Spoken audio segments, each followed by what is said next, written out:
Bonsoir tout le monde. Je suis vraiment désolée de ne pas pouvoir être là. Une tempête en a décidé autrement. J'aurais préféré être auprès de vous.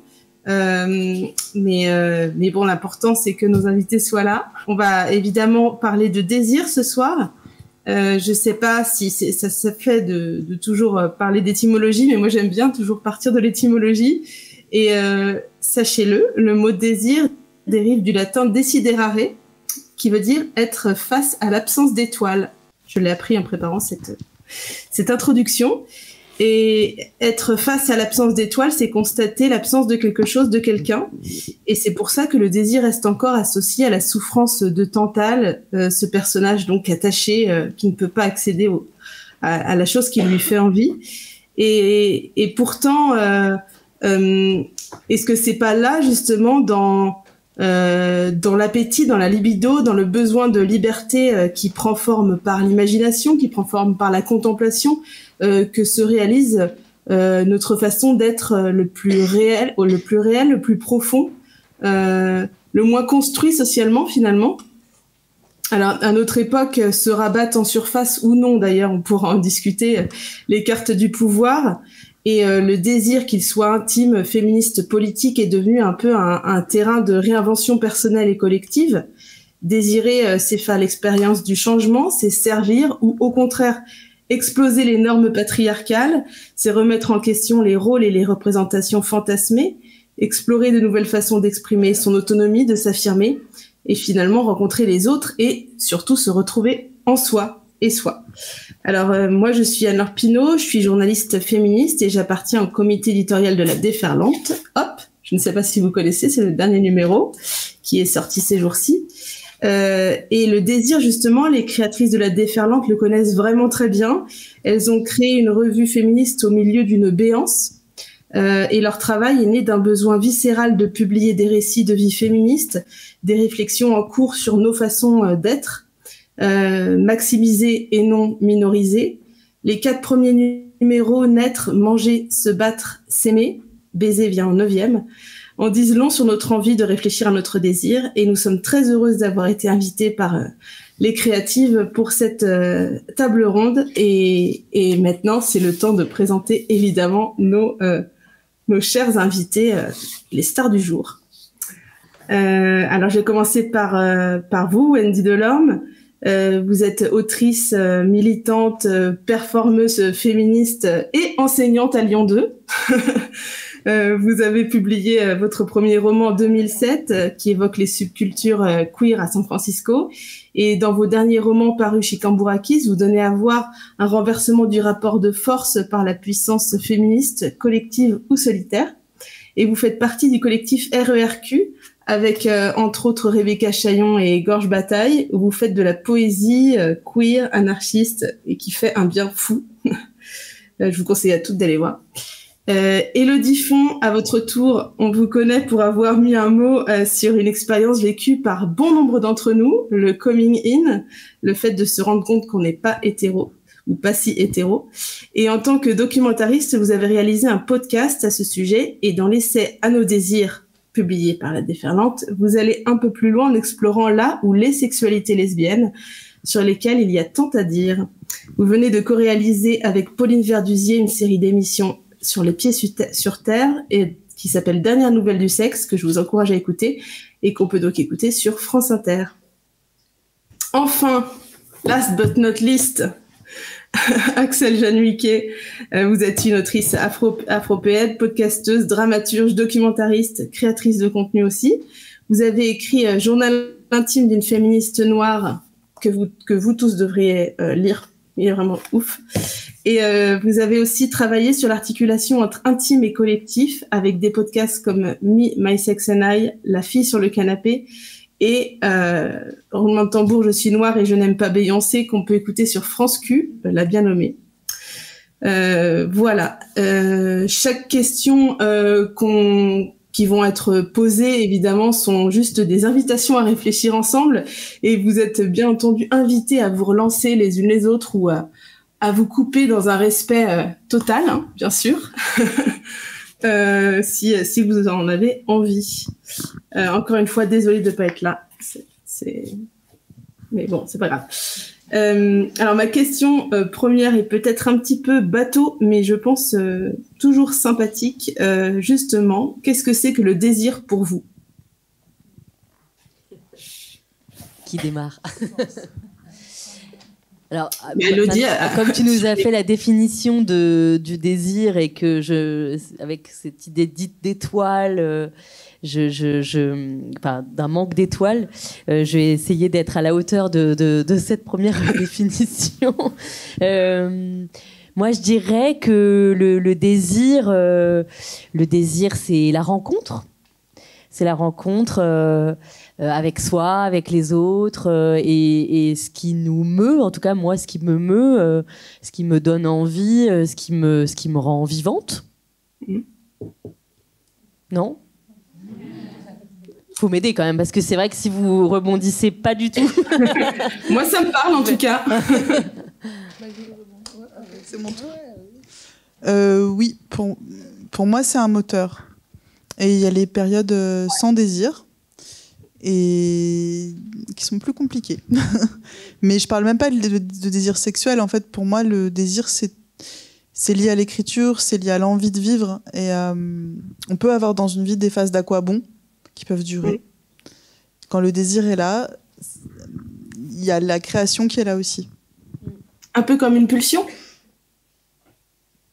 Plus comme un moteur, comme quelque chose qui va tendre vers... qui va tendre vers la création, vers le lien à autrui. Et tu fais comment, du coup, quand c'est des phases de moins de désir ? Parce que je trouve que quand on est dans des phases où le désir, il est moins là, c'est très dur, en effet, d'écrire, c'est très dur de se faire assez confiance pour se dire que on peut écrire, on peut proposer quelque chose à quelqu'un et que ça peut avoir une valeur. Je sais pas ce qui peut faire sortir d'une phase d'aquabond, mais Barbara a fait une très belle chanson là-dessus. Le mal de vivre. Voilà. Est-ce que c'est un peu comme quand on est dans une tempête ou alors qu'on fait le vent des globes et qu'on a une période de sans vent, donc trouver la façon de retrouver le vent? Je pense qu'il faut laisser faire, que ça... oui, c'est comme ça. Ça dure un temps et puis après... Axel ? Alors pour moi, c'est une puissante énergie créatrice. Et c'est très drôle parce qu'en fait, quand j'entends le désir, moi j'entends érotisme en fait. J'entends libido. Donc voilà, je suis un peu biaisée là-dessus. Donc c'est un propos pour moi qui inscrit au cœur même de l'existence. Et l'existence, elle est faite de va-et-vient. Mais d'abord et avant toute chose, pour moi, c'est une puissante énergie créatrice en fait. Donc je la cultive dans la mesure du possible. Et je ne m'inquiète pas quand elle a l'air d'être un peu moindre. Je me dis qu'il y a des choses qui sont en train de l'alimenter et que ça va repartir en temps et en heure. Et en général, c'est ce qui se passe, quoi. Et c'est fou quand on vous écoute toutes les trois, ce qui vient, c'est que quand on pense à désir, on peut penser à projection, en tout cas quelque chose qui se dirige vers l'extérieur. Et toutes les trois, vous voyez quelque chose, au contraire, un mouvement plus intérieur. Comment ça s'articule, ça, ce lien entre l'extérieur et l'intérieur? Alors moi, j'ai coutume de dire que tout commence par soi et finit par soi. Donc je tends à croire que l'extérieur n'existe pas. L'extérieur est en nous et nous sommes l'extérieur. Nous sommes toujours l'extérieur de quelqu'un. Et donc il y a cette séparation-là que j'envisage pas de cette façon-là. Et pour moi, du coup, le désir, enfin le va-et-vient et cette façon de concevoir le monde et peut-être aussi ce qui génère autant de division, c'est qu'on se rend pas compte qu'on est une unité en fait et qu'on est tous connectés, toutes connectées les unes aux autres. Mais ça, c'est mon côté très philosophique, kumbaya, tout ça. Mais pour répondre à la question, c'est ça. Je fais pas de je pense que c'est c'est le regard que nous, on porte sur les choses qui est pour beaucoup dans ce qui peut, dans la force en tout cas, d'action qu'on peut avoir par la suite et le pouvoir qu'on peut avoir également. Après, c'est vrai que quand on... puisque là, on écrit aussi sur les désirs, le désir, ce qu'on veut mettre dedans. De toute façon, pour écrire, il faut avoir quelque chose qui nous donne envie d'écrire ça. C'est-à-dire que sinon, on va pas passer autant d'heures derrière un ordinateur, à se lever parfois très tôt ou à se coucher très tard pour. Moi, je trouve qu'il y a vraiment une expérience de toute façon d'avoir quelque chose qui nous fait battre le cœur un peu plus fort. Sinon, on n'y va pas, je veux dire. Mais l'écriture, pour toi, elle commence quand? Parce qu'en fait, je pense qu'il y a 2 phases. Moi, j'ai toujours écrit enfant, mais sans penser à être publié, sans penser à tout ce processus-là. C'était juste parce que j'avais besoin d'être en dialogue avec moi-même, et c'était la façon que j'avais trouvé, le journal intime, de l'être et de rendre réel, en fait, ce que je vivais.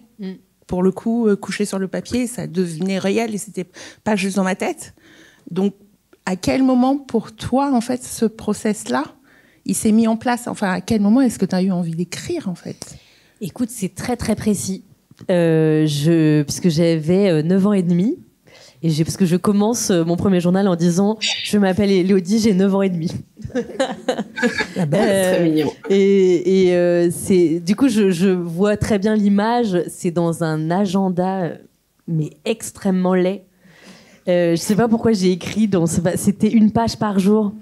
Et donc, je me suis attelée pendant un certain temps, vraiment plusieurs années. Je voulais écrire chaque jour. Alors, parfois, c'était vraiment juste de dire, je mettais le prénom de mon frère, mon grand frère, je disais qu'il était tous les gros mots du monde. Et donc, c'était souvent quand même contre lui. Mon dialogue avec moi-même était vraiment centré sur mon grand frère. Mais comme beaucoup de gens, j'imagine. Mais c'est assez... oui, je pense que bien sûr, moi, j'ai vraiment cette écriture cathartique il faut que ça sorte de moi. Et quand ça sort de moi, déjà, ça fait un peu du bien. Et c'est vrai que moi, j'ai mis très longtemps à me dire que quelque chose de tout ça, quelque chose de moi allait être publié. C'était impensable. Impensable. Ça n'existait pas. Et toi, Wendy?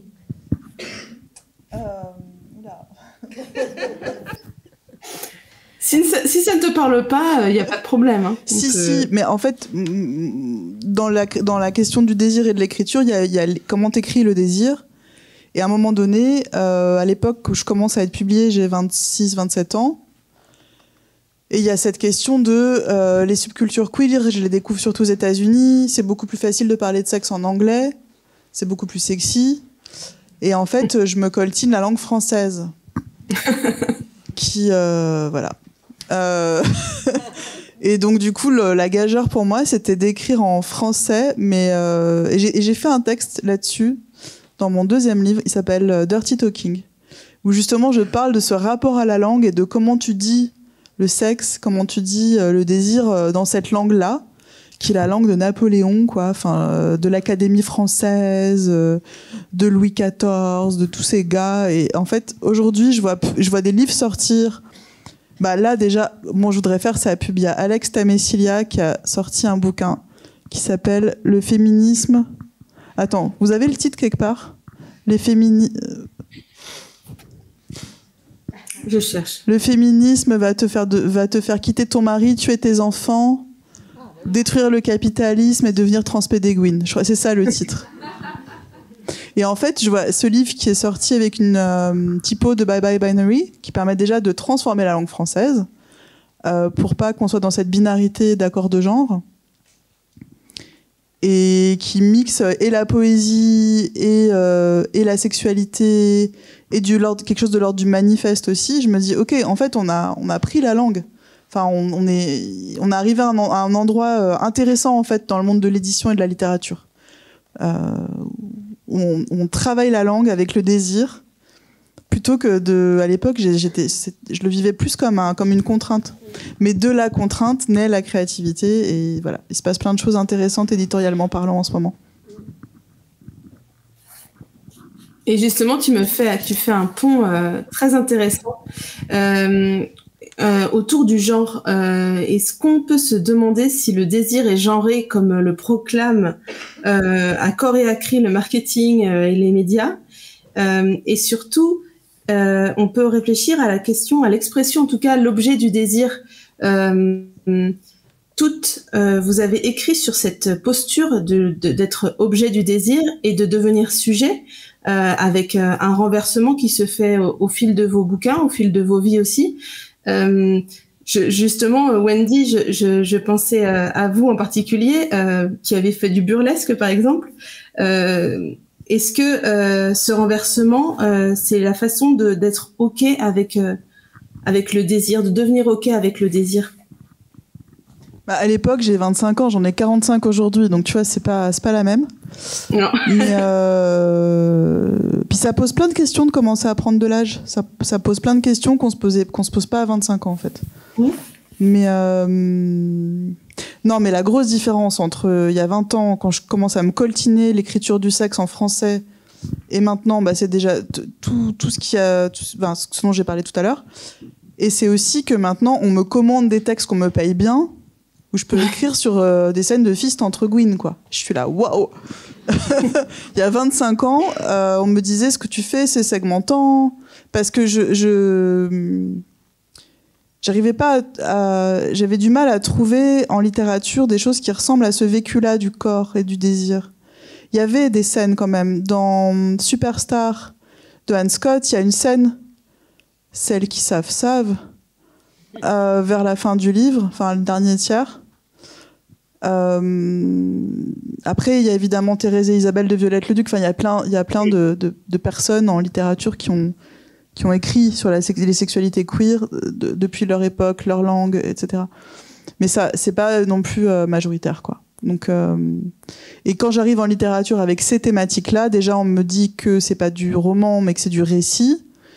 Et puis, j'ai quand même des éditrices qui m'ont soutenue, mais bon, c'est pas. Et 20 ans après, en fait, il y a des ouvrages comme Désiré qui sortent, où en fait, on vient nous chercher, on nous dit est-ce que tu veux bien écrire. J'ai dit moi, je vais vous faire une scène de fist entre Gwyn, mais vas-y. Et je trouve ça incroyable. Enfin, je me dis en fait, bon, après, ça pose plein de questions sur est-ce que les subcultures sont toujours des subcultures, est-ce qu'elles perdent est-ce qu'elles se sont érodées politiquement. Mais c'est encore un autre sujet. Passionnant par ailleurs. Axel, je vous voyais opiner du chef. On est. Alors moi, je suis un peu plus âgée. Je suis la doyenne à cette table, que les choses soient claires. Et donc, avec 8 ans de différence, j'aurais tendance à répondre que moi, j'ai trouvé des bouquins, mais parce que la question du désir et de l'expression du désir, moi, elle résulte d'une entrée dans ce qu'on qualifie de sexualité, mais pour moi, le viol n'est pas une sexualité, et du besoin de me réapproprier derrière une intimité et une expression qui me soit propre. Donc moi, je suis à la bibliothèque, en fait, pour trouver. Et bizarrement, quand tu viens avec un truc un peu intentionnel, tu tombes sur les bouquins. Et moi, c'est Anaïs Nin, en fait, ma première référence. Et Anaïs, elle était là, et il y avait des livres. Et ensuite, voilà, j'ai cheminé, il y a eu d'autres gens. En fait, il y a toujours eu des autrices. C'est juste qu'elles ne sont pas, d'une part, labellisées comme telles. Enfin, c'est pas l'érotisme dans leurs livres dont on parle. Ou alors... très vite, très rapidement. Moi, je me souviens avoir grandi donc dans les années 80, et l'une des autrices de cette époque-là, c'est Régine Deforge, en fait, La bicyclette bleue. Mais oui, mais on a les mêmes lectures. Excusez-moi, mais franchement, genre 50 Shades of Grey à côté, c'est genre nounours, quoi. Non, sérieux, vraiment, chopez-le, hein, c'est étonnant. C'est étonnant que ce soit passé. C'est pas la série avec Laetitia Casta, le feuilleton et tout. Ils ont édulcoré. Lisez le livre.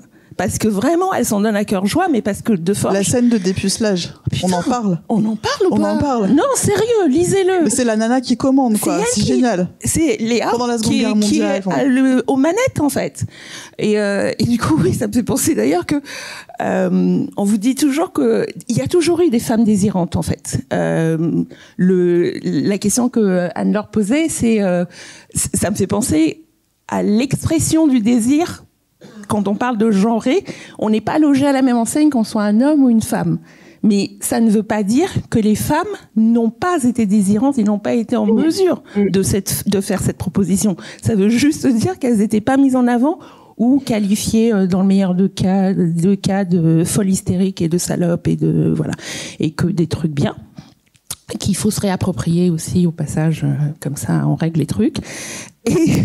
Et du coup, moi j'ai construit mon imaginaire érotique avec des autrices en fait, pas avec des auteurs. Je tombe effectivement sur Miller, mais c'est en tombant sur Miller que je vais chercher Anaïs. Parce que il est question d'elle dans le livre de Miller que je lis, et parce qu'à l'époque, il fallait aller à la bibliothèque pour lire les biographies et tout machin, et bien sûr, elle était mentionnée dedans, et je me dis, mais c'est qui Anaïs? Et c'est la meilleure question que je me sois posée de ma life, quoi. Et du coup, je tombe sur elle, et je continue derrière, et dans les ouvrages qui ont aussi grandement alimenté mon ouverture au genre, on va dire. Il y a une autrice canadienne qui s'appelle Anne Archer. Est-ce que tu la connais? Il faut lire Anne Archer aussi, qui fait des trucs, waouh, sacrément étonnants. Ouais. De A-R-C-H-E-T, Archer. Et elle est, voilà, Anne Archer, c'est quelqu'un à découvrir. Et c'est vrai que du coup, il y avait aussi possibilité quand même, mais pour le trouver, il faut avoir la volonté de le faire, il faut que ce soit intentionnel. Et je crois que voilà, c'est un peu un truc de l'univers. T'envoies à l'univers ce que tu veux trouver, il te l'envoie en retour. Si t'es aligné, moi, il m'a envoyé tous les trucs derrière, quoi. Et j'ai plus jamais arrêté de lire ces autrices-là. Mon premier, enfin, c'est la raison pour laquelle quand j'arrive en 2015 avec Volcanique, une anthologie du plaisir que nous propose Léonora Miano, qui est un ouvrage collectif avec 12 autrices des mondes noirs qui parlent du plaisir féminin. C'est la raison pour laquelle j'accepte sa proposition. C'est parce que j'ai baigné, en fait, dans ces lectures-là. Et je sais que, en revanche, il y a très peu d'autrices afrodescendantes qui sont identifiées dans ce genre. La plus renommée est bien sûr Audre Lorde, mais on n'a pas... C'est pas un genre littéraire qui est foisonnant au sein des communautés afrodescendantes. Et le fait qu'elle ait cette initiative-là d'aller chercher 12 autrices sur une thématique comme ça, et que ce soit un ouvrage collectif, mais c'est révolutionnaire à l'époque. C'était il y a 10 ans. On va fêter en mars 2025, ça fera les 10 ans de l'apparition. Et juste ça, moi, c'est rendu possible pour moi parce que justement, j'ai été biberonnée à toutes ces autrices-là avant, quoi. Il va y avoir un petit pic de vente de la bicyclette bleue ce soir, je pense, après la table ronde. Mais vous pouvez y aller. Régine Deforge, en général, la bicyclette bleue, zut, je suis en train d'oublier, mais qui est aussi à l'initiative d'une maison d'édition féministe et, j'allais dire pornographique, non érotique, pardon. Donc vous pouvez vraiment regarder le parcours de vie de cette dame qui est quand même une pionnière en la matière en France, quoi. Et on l'a oublié. En tout cas, ce que vous dites, Axel, me fait penser que je m'identifie complètement dans le sens où quand je suis entrée en Gouinité, on m'a donné une liste de lectures à avoir, comme je pense beaucoup de personnes. Et c'est vrai que Caresser le velours, on me l'a donné en disant il faut que tu lises ça pour pour commencer ta vie de Gwyn. Et ça, du coup, je comprends très bien. Si j'avais été à la bibliothèque et que j'avais pas eu Wikipédia, peut-être que je serais tombée sur elle. Justement, Élodie, est-ce que toi aussi tu t'identifies un petit peu ou t'as un récit complètement différent? Alors, j'ai pas lu La bicyclette bleue, malheureusement. Donc je me sens un peu mal, quoi, dans cette... Non, et moi, je réfléchissais, je t'écoutais, je suis pas rentrée dans le monde lesbien par les livres, bizarrement. Je suis rentrée... Moi, déjà, j'ai eu beaucoup de difficultés à comprendre qu'il existait, ce monde. J'ai vraiment été en résistance longtemps, dans un déni assez puissant. Et quand j'y ai accédé, donc j'y ai accédé par le corps, quoi, par pour le coup le désir, une rencontre avec une femme qui donc change complètement ma perception du monde, parce que en étant avec elle, je me dis c'est ça. Ah. Ok. Donc, celles qui savent. Ok, donc effectivement, ça change 2-3 petits trucs dans ma vie. Qu'est-ce que j'en fais ? Et c'est vrai que les 2 premières années, je dirais, je crois que je suis un peu hagarde, en vrai. Je suis un peu dans une découverte et en même temps, on est dans une passion. Et donc, avec tout ce que ça veut dire une passion, je finis mes études, je sais pas, je regarde ça d'un peu loin. Je suis vraiment comme, et ça je sais que c'est partagé par beaucoup de femmes, je suis vraiment sur c'est elle et c'est pas les autres, donc après tout, pourquoi s'intéresser davantage, enfin je sais pas, j'ai vraiment pour moi il y a un espèce de blackout à ce moment-là de ma vie où je crois que c'est trop, en fait. Je crois que c'est trop à ressentir, c'est trop à vivre. Tu vois, on disait tout à l'heure les phases de moins, les phases de plus. Et je trouve que quand le désir, il est aussi à un niveau extrêmement élevé, à un niveau où je pensais pas qu'il ne m'emmènerait un jour, j'avais pas beaucoup de place pour les récits des autres, je crois. Et c'est plus tard, je dirais peut-être 3, 4, 5 ans après, que petit à petit les livres sont arrivés. Je lisais dans ma vie, mais je veux dire les livres autour du fait d'être lesbienne, ce que ça veut dire en fait être lesbienne, puisque aujourd'hui j'ai vraiment la sensation que être lesbienne, en tout cas moi dans ma vie, c'est pas du tout que coucher avec des femmes, c'est vraiment plus profond, plus puissant que ça. Et donc ça, effectivement, c'est venu même pour moi, Monique Wittig, je l'ai lu il y a 3 ans, quoi. Je l'avais pas lu avant, par exemple. Je pense que j'aurais rien compris de toute façon avant déjà. Donc c'est aussi comment on arrive, au texte. Je crois qu'il y a des textes aussi où c'est pas grave si on les lit à 40 ans, quoi. En fait, c'est pas grave. Ça peut peut-être qui nous parle à ce moment-là de nos vies et puis qui nous aurait pas parlé avant. Ouais, moi j'ai envie de te dire, t'es pas nul de pas avoir lu La bicyclette bleue. Moi j'ai envie de te dire, la chance que t'as, tu vas le lire pour la première fois. Waouh, voilà quoi. On m'a dit ça pour Chelsea Girls. On m'avait dit, tu l'as pas encore lu ? Mais t'as de la chance. Et c'était vrai à l'arrivée ou pas ? Oui, voilà. C'est un sacré livre, Chelsea Girls. Faut y rentrer dedans, mais c'est un sacré livre. Faut peut-être quand même prévenir, c'est un bouquin hétéro, La bicyclette bleue, mais c'est vachement bien. Moi, franchement, ça n'a pas empêché après. Pas précisé, en fait, parce qu'on est amoureux de Léa, en fait. Mais grave, moi j'étais Léa. Léa. De l'héroïne, en vrai. Puis à ce moment-là, moi, j'avais pas encore les mots, tu vois, pour mettre dessus, mais je me rendais bien compte qu'en général, il y avait certaines héroïnes vraiment que je kiffais vraiment profondément, en fait. Et où j'étais genre, mais c'est un crétin en face. Qu'est-ce que tu fais avec? Il te mérite pas. Avant, tu vois, de mettre les mots en mode, ah ouais, non, mais tu la trouves pas juste. Ouais, tu dirais, si elle dit oui, tu dis pas non, bon, bah voilà. J'ai des copines qui disent l'inverse. Voilà. J'ai des copines, tu vois, qui me disent que dans les imaginaires comme ça, érotiques, hétérosexuels, elles s'imaginait à la place des hommes. Et je trouve ça hyper intéressant aussi, que du coup, elles avaient l'impression de coucher avec une meuf, du coup.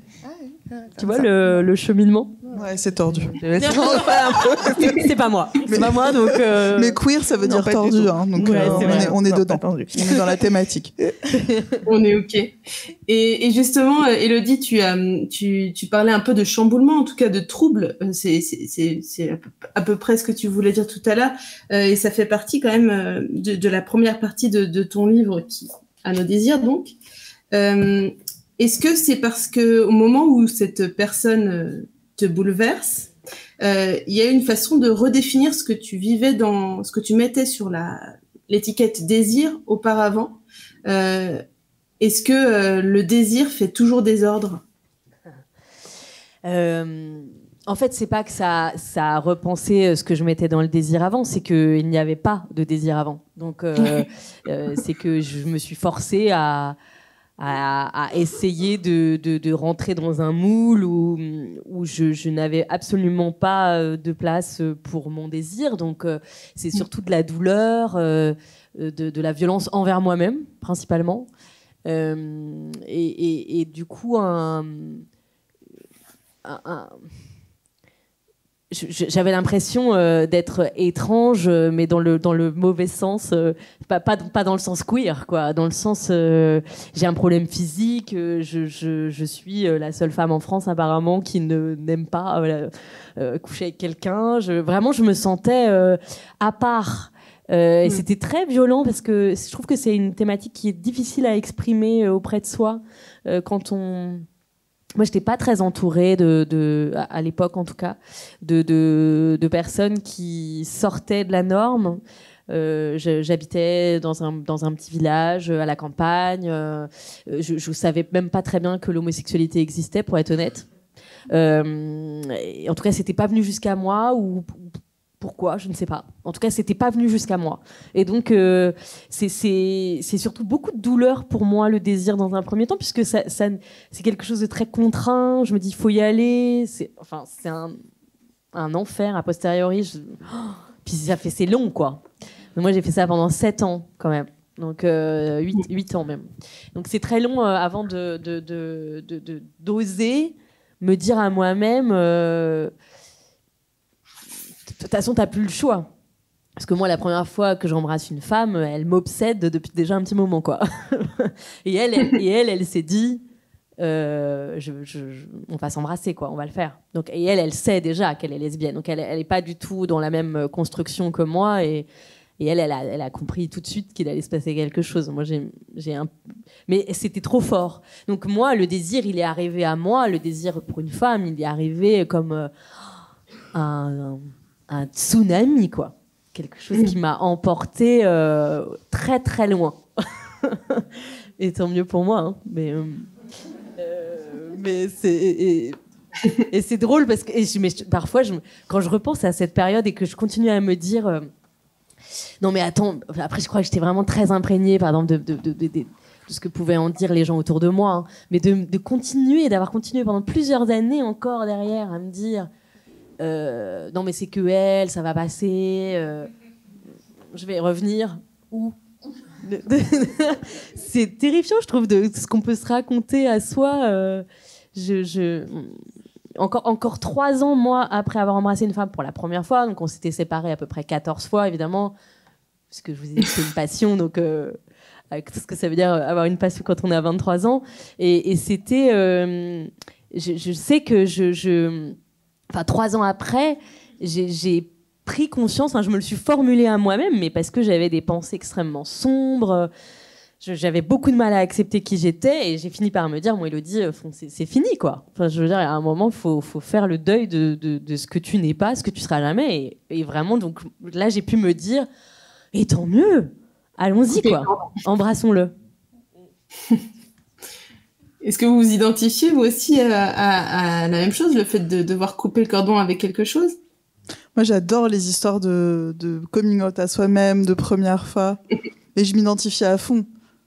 Moi, j'ai 21 ans. Je suis hétéro, mais hétéro. Je crois que j'ai couché avec plus de garçons entre 17 et 21 ans que toutes les femmes hétéros en moyenne dans leur vie, quoi. J'étais une hétéro qui faisait vraiment le taf, quoi. Non, mais il y a Axel autour de la table, hein, je dis ça rien. Et puis je suis à un truc d'anniversaire dans une ville où je suis en stage, parce que à 21 ans on est encore en licence 3. J'étais en licence 3. Et tu fais un stage en licence 3, enfin dans ma discipline.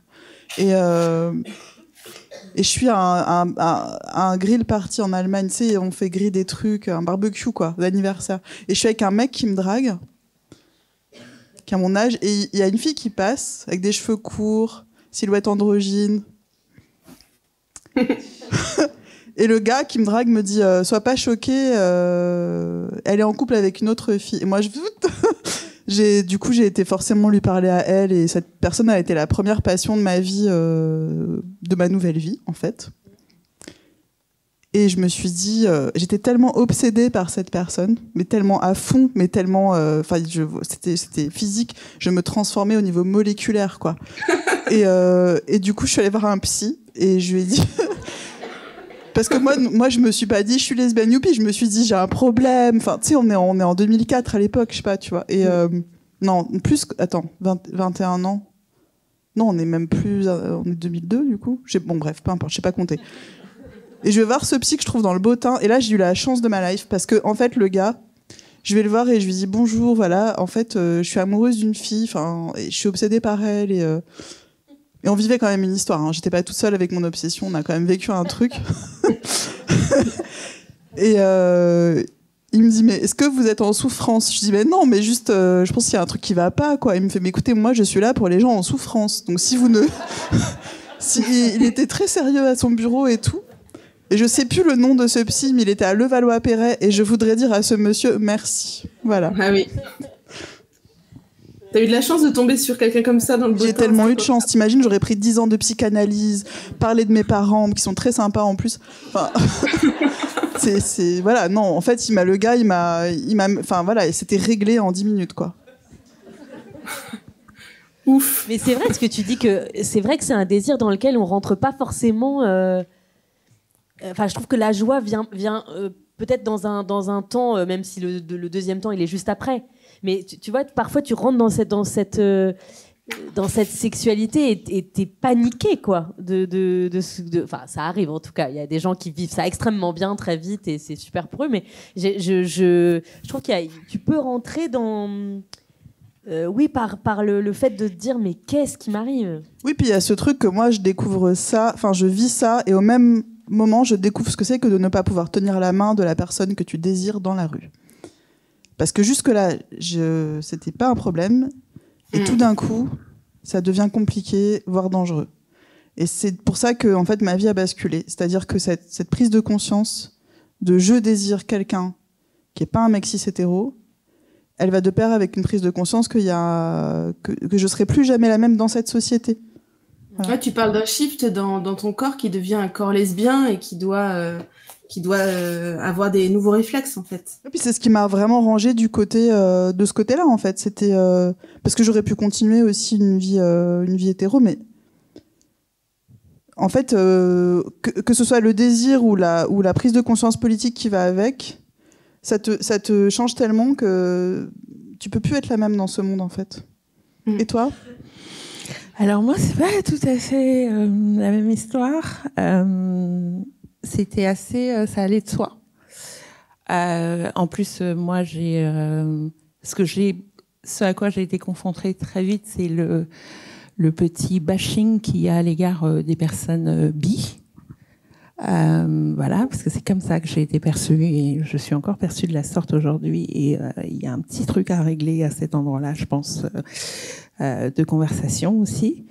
Mais moi, c'est d'abord c'est Anaïs qui m'a préparée à la question avec Vénus Erotica et un personnage dedans qui s'appelle Bijou, dont j'étais folle. Voilà, et je me disais déjà à ce moment-là, à la lecture de ça, que ouais, j'irais.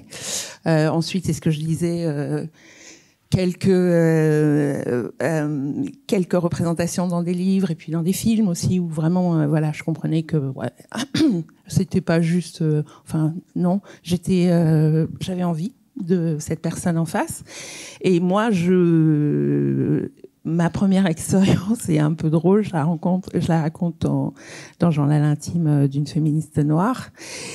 On est en fait un peu comme toi sur une soirée début des années 90 entre le Palace, les Bains, je sais plus où on était. Et il y a ce mec qui vraiment me drague beaucoup depuis un petit moment. Ouais, je le trouve pas mal. On s'est déjà bécoté trop. Bon, ça va, ça se passe bien. Et il me dit, je suis sûre que tu vas adorer ma meuf. Faut vraiment que tu la rencontres et tout. Et d'un coup, je pige que ok. Donc toi, tu imagines un truc à 3 et bon j'ai pas le brief et je suis un peu agacée en mode non en fait des gens pourraient essayer à 2 déjà pour voir si ça marche, mais bon. Et donc il fait non mais vraiment faut que tu la rencontres et tout, ce soir elle est là et tout, et sa meuf arrive.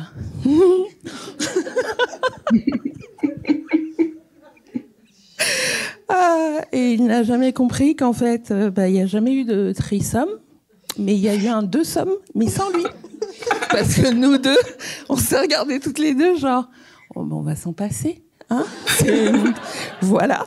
Et donc, moi, je fais mon entrée dans cette sexualité lesbienne avec cette expérience-là, qui est restée quand même ma manière, en fait, encore aujourd'hui, d'avoir des rapports avec des femmes. J'adore, en fait, s'insérer des femmes où leur mec n'imagine pas un quart de seconde qu'elles peuvent sortir avec moi ou qu'elles sont susceptibles d'être intéressées par c'est ma petite c'est mon petit kiff à moi. C'est toi qui lesbianise le monde. Ouais, c'est ma façon de faire, mais vraiment sans aucun juste. Donc, en fait, pour que j'ai une chance que tu me dragues, faut que je mette une bague et que je dise que je suis une fille hétéro. Non, toi c'est trop tard déjà. C'est mort. Moi, vraiment, je t'assure, c'est comme j'ai comment on dit ça, un hétéro. J'ai été mariée. Un hétéro passing.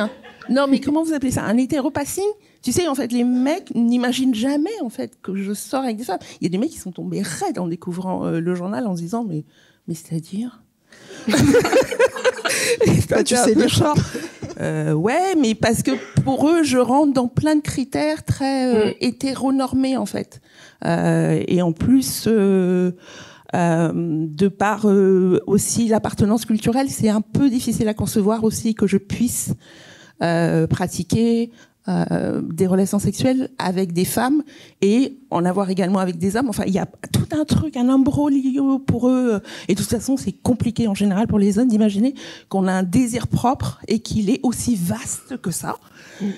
Donc bon, déjà, ça règle le problème. Et voilà, j'ai gardé ce petit truc un peu vicieux, j'avoue. Et à 53 piges, ouais, tu vois, ça m'amuse toujours autant. Mais en tout cas, j'ai envie de t'applaudir. Voilà.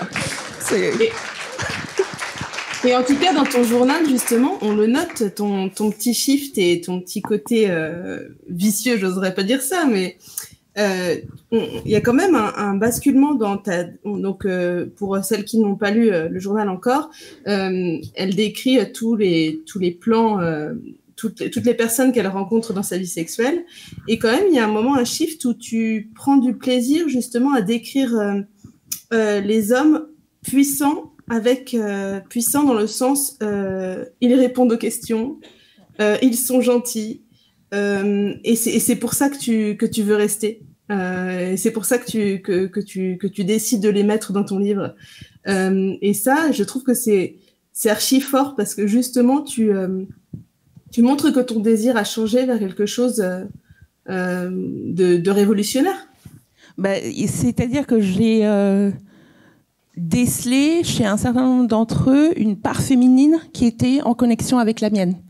Je suis aussi porteur d'un masculin assez, voilà, ça se voit quand même un petit peu butch, quand tu les décris. Un tout petit peu, voilà.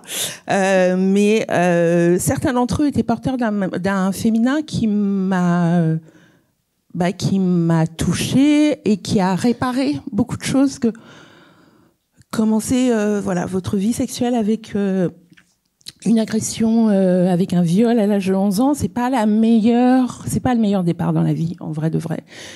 C'est pas le meilleur endroit derrière pour avoir des relations forcément apaisées avec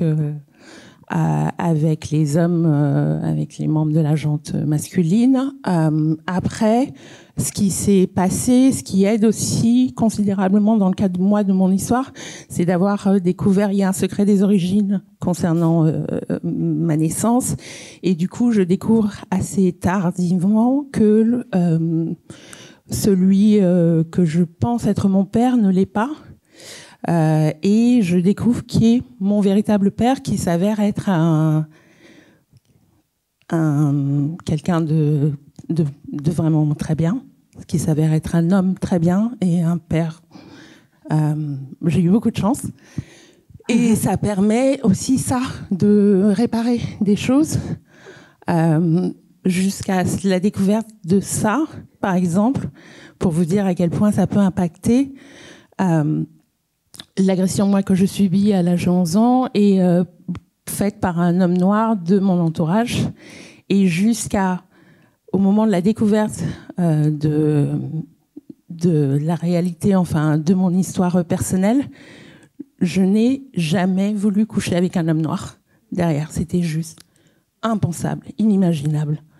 Non, voilà.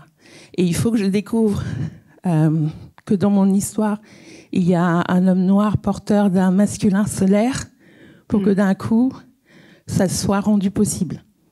Donc ça a des répercussions particulières, et je trouvais ça important de le mentionner dans le livre, parce que même ça, même ce que vous pensez être juste vos goûts sexuels, il y a une histoire derrière, et il y a parfois un trauma qu'on n'a pas voulu voir, ou qu'on n'a pas encore totalement verbalisé. Et moi, c'était juste, je savais juste qu'il n'était pas question que l'un d'entre eux m'approche. Et ça m'a valu de me faire traiter de fille à toubab, c'est-à-dire de fille à blanc, pendant très longtemps, puisque du coup, de leur côté, ils en avaient décrété quelque chose. Et il faut gratter parfois, parce que l'histoire n'est pas toujours celle qu'on croit, quoi. Voilà. Waouh. Très touchant. Je ne sais pas comment rebondir, mais ça va sembler un peu dissonant, mais je vais mentionner Gala dans Freed from Desire, qui dit « My love has no power, he's got his strong belief. Freed from desire, mind and sense purified. » L'amour et le désir ont souvent été présentés comme des forces rivales, peut-être parce que l'amour a été institutionnalisé, je ne sais pas. Qu'est-ce que vous pensez de cette opposition qu'on fait systématiquement entre les deux? Moi, on m'attrape le cœur par la chatte, donc... Merci. Voilà. Merci, Wendy. C'est bien On dit. est deux. On est deux plus un. Il faut faire des t-shirts. Non, mais je pense que... Je l'ai dit il n'y a pas plus tard qu'hier soir à quelqu'un que j'aime beaucoup. Et qui a compris ou pas? Et qui connaît le chemin. Donc D'accord. Non, je pense que c'est une vieille arnaque aussi pour continuer à dire aux femmes qu'il faut qu'elles dissocient le désir et l'amour, et qu'une vraie relation est une relation où il y a de l'amour, et que du sexe juste pour du sexe, ça fait d'elles des grosses salopes et machin. Enfin, je pense que c'est une vraie putain d'arnaque, cette conversation sur le fait de dissocier les deux, et qu'il y a toujours, c'est un acte d'amour, même quand c'est un acte sexuel, surtout quand c'est un acte sexuel en ce qui me concerne, mais il y a toujours de l'amour d'une manière ou d'une autre, en fait. Et il y a de l'amour parce que c'est d'abord vis-à-vis de moi, c'est même pas vis-à-vis du partenaire, en fait. Je vais pas avoir un rapport sexuel avec quelqu'un qui va me déplaire. Et ce rapport, je l'ai avant tout avec aussi... tout l'amour que je peux porter à ma capacité à la jouissance et au plaisir, et au partage, et tout ça, quoi. Oui, moi j'ai toujours été avec j'ai toujours eu des relations sexuelles avec des femmes que j'ai aimées, donc effectivement les deux sont très liés pour moi aussi. Je dirais qu'il y a aussi, je sais pas, mais peut-être aussi l'idée que, il y a cette idée de faire durer, je trouve. Tu vois, l'amour, il y a quand même cette idée cette grande idée dans la société de combien de temps dure ta relation amoureuse avec quelqu'un, est-ce qu'il faut qu'elle dure, ce serait quand même bien si elle durait. Il faut rentabiliser. Tu vois, il y a vraiment cette idée de il faut s'inscrire dans le temps, oh là là, tu t'es séparé, mais c'est pas possible. Là, là, là. Enfin, tu vois, on présente quand même le fait que ça s'arrête, la relation d'amour avec un grand A comme un drame, et ça peut l'être d'ailleurs un drame. Mais alors que le désir, j'ai l'impression qu'on accepte davantage qu'il est mouvant. Je sais pas. Tu vois qu'il y a quelque chose de l'ordre de vague dans le désir. Mais peut-être que je me trompe complètement. Bah, je sais pas, est-ce que après, est-ce que ça compte quand t'as le même fuck buddy pendant 20 ans? C'est une relation, en fait. C'est beau. Bah ouais, mais c'est que ça. C'est rien d'autre. Tu vois? Mais pour le coup, pour moi, je considère ça comme une relation. Mais selon les critères de la société, ça n'en est pas une, puisque ça n'est basé que là-dessus. Oui, mais c'est quand même une relation. C'est de la durée. Tu Oui. vois, donc je pense qu'il y a un peu plus que la durée, en fait, dans la conception qu'on a de l'amour et de ce à quoi ça doit ressembler par rapport au désir. Et ça va oui, mais presque... ce que je veux dire, c'est que, bien sûr, t'as raison. Non, mais t'as complètement raison, en plus, sur le côté, l'amour, et que comme si l'un ne pouvait pas aller, enfin, tu vois, comme si le désir, ça ferait de nous des salopes si on couchait sans savoir de l'amour pour la personne avec qui on couche. Donc, évidemment que t'as complètement raison, mais je pense qu'il y a vraiment aussi quelque chose, enfin, tu vois, de qu'est-ce qu'on accepte de ce qui bouge.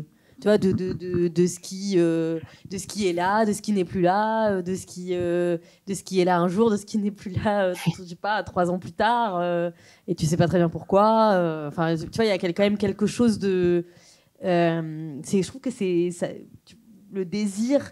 Enfin, tu vois, on rentre dans une relation et même si après, tu vois, dans la société, on nous raconte que les gens font l'amour toute leur vie et tout, mais en fait, quand tu poses la question aux gens, ça veut pas dire que t'as plus du tout de relations sexuelles, mais t'en as moins au fur et à mesure du temps, à part couple incroyable, ça, tu vois, ça arrive, mais je trouve que on part de ce principe-là, alors que l'amour, on rentre dedans en se disant pas. Dans 3 ans, je suis moins amoureuse, a priori. Mais aux États-Unis, il y a même les Américaines, elles ont même créé un concept, c'est le LBD, rien à voir avec. C'est Lesbian Bad Death. C'est Lesbian Bad Death, c'est vous comprenez l'anglais, non? Oui. Et donc c'est un concept. En fait, ça veut dire que tu sais que ça existe, mais ça va pas forcément mettre fin à l'amour que tu portes à l'autre. Et bon, après, voilà, faut en parler, quoi. Enfin, il faut en parler. Si t'es capable d'en discuter, mais déjà d'avoir un concept pour nommer le truc, c'est pas mal, tu vois. Ça veut dire que bon, ça peut être un sujet, quoi, dont tu peux t'amuser avec tes copines ou dont tu peux parler avec ta partenaire.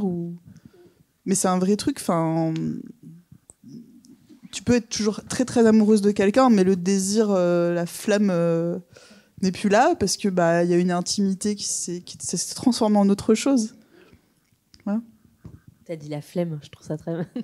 La flemme au lieu de la flamme. J'ai entendu la flemme au lieu de la flamme, je trouve ça très drôle en tout cas. Non mais on peut avoir la flemme de baiser de ouf. Hein. Déjà, faut prendre une douche. Mais est-ce que le désir ou l'absence de désir, c'est pas rebelle par essence? C'est quoi rebelle? Déjà c'est anticapitaliste. Ouais. Non mais c'est vrai. Ouais. Et ça te fout dans la merde et c'est gratuit. Mais attends, mais niquer tout le temps aussi et être obsédé par ça et faire ça toute la journée, t'es pas productif non plus par ailleurs pour le capitalisme. C'est vrai, c'est vrai. Enfin, je sais pas. On devrait écrire une pièce de théâtre. Il y a une meuf qui nique tout le temps. Voilà. Et qui bosse pas, qui fait des aides sociales, tu vois. Mais genre vraiment, elle assume le truc à donf, quoi. L'État me paye pour être les pieds en l'air toute la journée. Voilà. À me faire bouffer la chatte et c'est super. Voilà. Et l'autre, elle est en mode, moi, je ne baisse pas, je ne participe pas à ce système. Je médite, je suis en pleine conscience. En vrai, c'est les deux facettes. Mais c'est les deux facettes du truc, en fait. Enfin, il y a toujours moyen de pervertir le capitalisme, en tout cas, de tirer ton épingle du jeu. Enfin, je crois. Pour l'instant, j'arrive à peu près à niquer le système.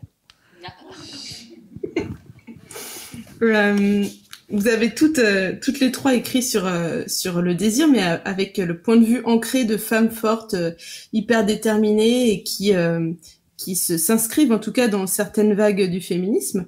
Est-ce que en écrivant ces femmes-là qui apprennent à baiser, qui apprennent à parler avec une rivière ou qui apprennent à se masturber, est-ce que vous vous sentez héritière de quelque chose qui vient d'ailleurs, qui vient d'avant?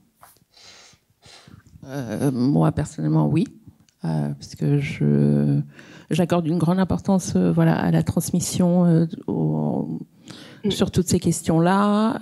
Donc moi, je suis le fruit de celles qui m'ont précédée. Je me tiens sur leurs épaules. Ça, c'est clair et net. Tu parles beaucoup de ta mère dans ton livre. Je parle beaucoup de ma mère parce que pour moi, ça parle aussi de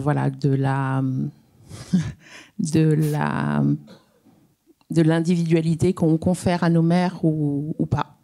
En l'occurrence, moi, j'ai découvert l'histoire de la mienne au gré, justement, de cette histoire familiale assez, singulière. Pas plus singulière que d'autres. Il y a plein d'autres gens aussi qui ont des histoires familiales qui démarrent avec des secrets. Et dans le cadre de la mienne, j'ai eu à découvrir la fille et la jeune fille qu'elle était, la jeune femme éperdument amoureuse de mon père, qu'elle a été, et l'être jouissant également qu'elle a été dans le cadre de cette histoire. Et je pense que c'est un vrai legs de sa part à mon encontre. Et moi, j'ai pour mission d'assurer aussi derrière pour ma fille que le chemin est dégagé. Et c'était important pour moi parce que ça prenait la forme du fait que je ne souhaitais pas qu'elle fasse son entrée dans la sexualité. Et je répète encore une fois, le viol n'est pas une sexualité, mais on n'a que ce mot-là pour parler de ça. Mais il va vraiment falloir qu'on apprenne à dissocier les deux, ça pourrait nous aider considérablement. Mais en tout cas, je voulais qu'elle fasse son entrée dans cette vie intime et sensorielle et érotique en ses propres termes. Et c'était important que ça s'arrête, en fait, que la transmission s'arrête, soit en tout cas transformée à ce niveau-là, pour moi, parce que j'étais également l'incarnation du fait que toutes les femmes de ma famille avant moi n'avaient jamais fait leur entrée de leur plein gré dans la sexualité, puisqu'elles avaient toutes été mariées de force. Auparavant, j'étais la première à échapper en fait à ce destin-là, et c'est ce que j'écris dans le livre. Je dois à ma mère le fait de savoir lire, écrire, choisir et jouir. Et je trouve que c'est un joli héritage. Donc pour moi, ça, je me tiens sur ses épaules à elle, mais sur les épaules aussi de celles qui l'ont précédée. Et de manière plus générale, Anaïs Nin, j'en ai parlé. Il y a Audre Lorde. Il y a également donc Régine de Forges. Plus proche de nous, il y a Eve Ensler, dont j'aime considérablement le travail et qui, même si à l'époque on ne pouvait pas dire vulve et que ça s'appelle les monologues du vagin, je vous invite quand même à le lire, même si le mot a l'air un peu suranné aujourd'hui. C'est un livre extraordinaire et c'est un livre qui vous permet de mettre des mots sur ce qu'on nous apprend, nous, les femmes, à toujours considérer comme secret ou tabou. Et pour moi, c'est ça. C'est les gens quelques-unes des personnes auprès desquelles je puise ma force et je puise le propos de mon écriture, en fait. Moi aussi, je suis obsédée par la transmission, mais aussi par les images que l'on a pour savoir qui l'on est et puis ce que l'on transmet, nous, en effet, à nos enfants. Ce que je trouve intéressant, c'est aussi l'héritage quand il n'est pas forcément... il y a plein de choses que ma mère m'a données, mais au-delà de ma mère ou de mes grands-mères ou de mon père ou de mes grands-pères, il y a aussi... ce que des vieilles lesbiennes me donnent. Et moi, je trouve ça génial de les rencontrer, de les écouter. Alors, pour le coup, il y a des pièces de théâtre aussi à écrire avec les histoires de vie de ces lesbiennes qui ont plus de 70 ans, plus de 80 ans pour certaines aujourd'hui. Et j'ai l'impression que moi, elles me racontent quelque chose de moi, de mon passé, même de choses que j'ai pas forcément vécues moi. Et surtout, elle dessine un avenir. Et moi, je trouve ça extrêmement intéressant dans l'héritage, dans la transmission, de se dire à quoi potentiellement ça peut ressembler devant, même si le temps que j'arrive à 85 ans, sans doute que les choses auront beaucoup évolué, la langue française aura encore beaucoup évolué. Mais je trouve ça passionnant pour le coup c'est pas forcément des héritages de livres ou quoi, mais ça peut être ne serait-ce que de discuter avec ces femmes. J'ai l'impression que ça recolle des morceaux en moi. Wendy, tu veux ajouter quelque chose?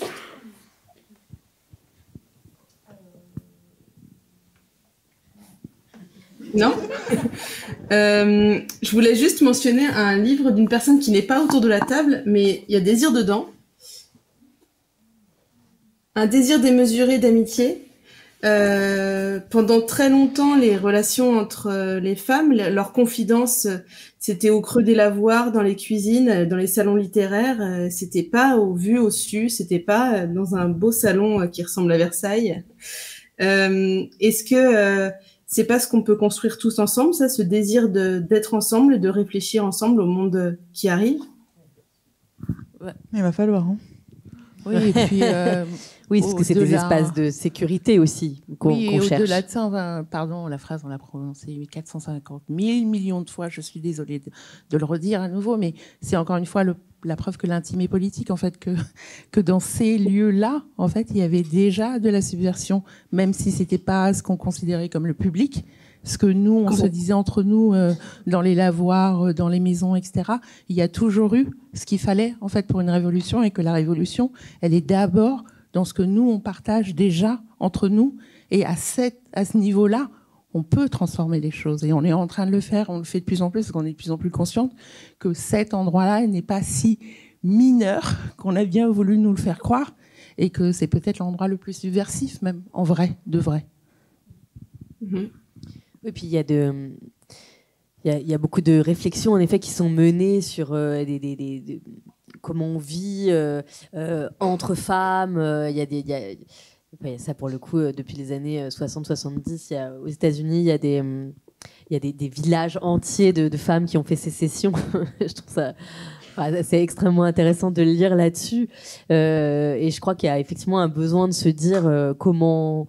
Parce que là, on n'a pas parlé du coup dans cette, c'est pas le lieu non plus, hein, mais puisqu'on parle de nos désirs et de subversion, etc. Il y a aussi que nos désirs peuvent être encore plus menacés demain, et que je crois qu'on a aussi que réfléchir à des espaces où on peut être ensemble, discuter et se souder, c'est aussi comment on va faire en fait, comment on va résister. Ouais. Ben, je pense que ça passe beaucoup par ce qu'on va incarner. Voilà, je pense que l'incarnation est le fait de ne pas être juste dans le texte, dans les concepts, etc. C'est aussi comment est-ce que dans la vie de tous les jours on incarne ces valeurs-là dont on parle, et comment est-ce qu'on interagit les unes avec les autres, comment on est connectés les unes aux autres. Et en fait, ce qui est en train de se passer en ce moment va nous obliger peut-être à revenir à la matérialité, à des choses aussi simples et aussi concrètes que ça, puisque c'est quand même la résultante d'années et d'années de réseaux sociaux et d'une manière virtuelle, voilà, de rendre les choses encore plus nocives qu'elles pouvaient déjà l'être. Et je pense qu'on est peut-être aussi voilà, à la veille d'un retour, pas un retour, mais en tout cas, on va peut-être prendre conscience de la véritable valeur du lien et de la connexion, mais déjà là, comme ça, dans une salle avec des vrais gens. Et peut-être pas juste en ligne. Mais tu sais qu'il y a des vrais gens sur les réseaux sociaux aussi. Oui, je sais. Mais voilà, je sais aussi que sur les réseaux sociaux, il y a des gens qui ont l'opportunité de déverser leur bile et leur haine et qui ne te diraient absolument pas la même chose si tu te tenais debout devant eux. Ils n'oseraient pas dire le 10e de ce qu'ils peuvent te balancer derrière leur écran, en fait. Ouais, c'est sûr. Mais pour les personnes LGBT, y a les deux, en fait. Il y a évidemment l'angoisse que ça peut susciter, le fait d'être potentiellement cyberharcelé, etc. Mais il y a aussi, surtout pour des gens qui n'en rencontrent pas, qui rencontrent pas d'autres personnes LGBT dans leur quotidien, ou en tout cas qui n'ont pas l'impression d'en rencontrer, et ben, les réseaux sociaux, c'est aussi une porte vers « Waouh, je suis pas toute seule ». Et donc, c'est toujours... d'ailleurs, c'est ça qui rend ces lieux... comment dire, complexe. C'est vraiment le fait que ce soit ni blanc ni noir. Tu vois, il y a vraiment un truc hyper intéressant à questionner là-dessus. Mais parce que les réseaux sociaux vont aussi être des lieux de résistance par ailleurs. Il va falloir. Et justement, résistance, Wendy, est-ce que le temps du feu est pour bientôt? Je suis en train de réfléchir au titre du prochain bouquin, parmi lesquels il y a La révolution, c'est de l'eau. Donc du coup, pas mal. ça peut paraître pas ultra cohérent. Mais en vrai, c'est le feu, c'est la métaphore de cramer le système. Et si tu réfléchis l'eau, elle finit toujours par s'infiltrer, s'évaporer, ruisseler. Et en fait, tu peux pas la contrôler ad vitam. Et en fait, il y a plein de manières différentes d'envisager des ruptures ou des luttes contre un système. Et le feu est une métaphore, mais le ruissellement et l'évaporation aussi. Voilà. Et mon idée, je me dis, en fait, on ne peut pas toutes nous contrôler tout le temps. Et il y a forcément des endroits où ça va fuir. Hein, oui. C'est ça, en fait. Oui. Super. Je vous propose, si vous le souhaitez, de continuer ces discussions avec ces merveilleuses intervenantes qu'on peut, je pense, une nouvelle fois applaudir. Merci beaucoup.